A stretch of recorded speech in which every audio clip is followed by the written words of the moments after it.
మనిషి శాంతంగా ఉండాలంటే ఏం చేయాలంటే నిన్నటివి మొన్నటివి గుర్తు చేసుకోకు, అతీత అనాగత ఇంకా రాలేదు, భవిష్యత్తు గురించి ఊరికే ఊహించకు, జరిగిపోయిన దాని గురించి మాట్లాడక, ఎక్కడదక్కడ వదిలేయి అనడం తెలే. వదిలేసి ఏం చేయాలి? ప్రస్తుతం ఇప్పుడు నేను మాట్లాడడం నా పని, వినడం నీ పని. పూర్తిగా మీరు దీని మీద దృష్టి పెట్టండి.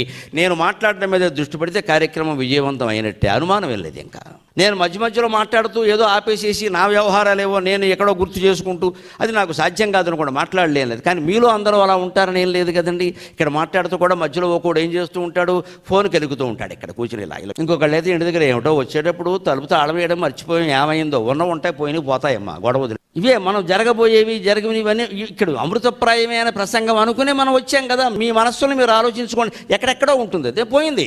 ఈ లోపు 4 మాటలు పోయాయి. ఇదే నిర్మాల్యం. మన జీవితాల్లో కూడా ఇంతే. రాత్రి మంచం ఎక్కి పడుకున్నాము అంటే వెంటనే తెల్లారితే నమస్కారం అమ్మా, తెల్లారకపోతే ఇదే నమస్కారం, సెలవు, అమ్మవారికి చెప్పాల్సిందే. ఇంత ధైర్యం ఉండాలి మనస్సు.